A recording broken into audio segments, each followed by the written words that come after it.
Hello, everybody. Scott Golden here.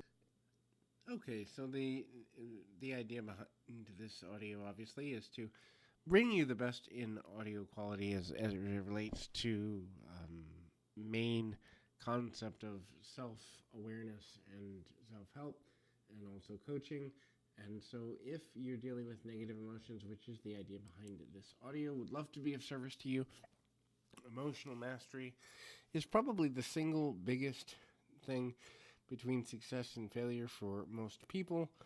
That is, if you don't have it, you're less likely to succeed in your goals, personal, professional, and emotional and relational. So, um, what negative emotional habits can kill your happiness, can kill your joy. That's what we're going to talk about today. If you're looking for coaching, would love to be of assistance to you.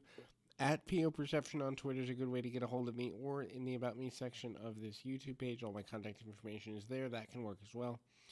So, some things to look for: mood swings. So, if you have constant mood swings, it's because your core beliefs aren't stable or your core moods aren't stable. And so, creating the stability within yourself is one of the most important things you can do, and that is about changing your core belief systems to something that you can actually live in the moment and live now. So, the things you have believed to this point may not be working as well for you as they used to. They also may be leading you in a negative direction.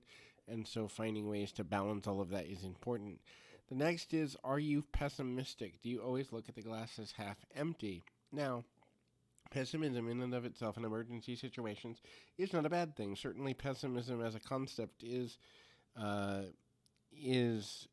in existence in order to be a method of self-protection. However, when it becomes a dominant way of being, that gets to be problematic for a number of reasons. So hopefully you can find a way to work around that particular trait. The next is dependence on social media and technology. So obviously nearly every person in Western civilization and much of a growing number of Eastern civilization is becoming more aware of social media and staying connected in a global community, and doing so in small doses. There's nothing wrong with that. However, when you are dependent for your own level of happiness based upon what's going on social media or how others see you or having a perfect image, perfect life, you are setting yourself up for eventual failure on an emotional core level. The next thing is, if you're in the midst of a negative thought loop pattern or negative long thought pattern, that is, you continually come back to the same concepts and ideas and don't come up with positive or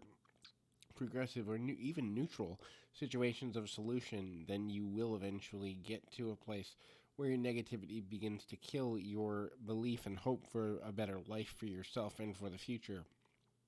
This will create a fight or flight syndrome level within yourself where you're constantly looking for stressors and you're constantly looking for what might happen to be next. And so there are some things that you really need to look at from that perspective, which ultimately, um, come down to a unhealthy way.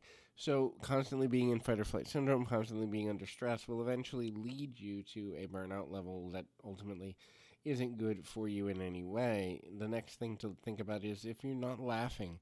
Look, life in itself is funny if you think about it. Bunches of people striving for goals that when they pass away won't mean anything and they stress out over it really is kind of funny if you think about it. And furthermore, people worrying about things like whether their hat is sitting right on their head or whether their butt looks nice in a pair of jeans.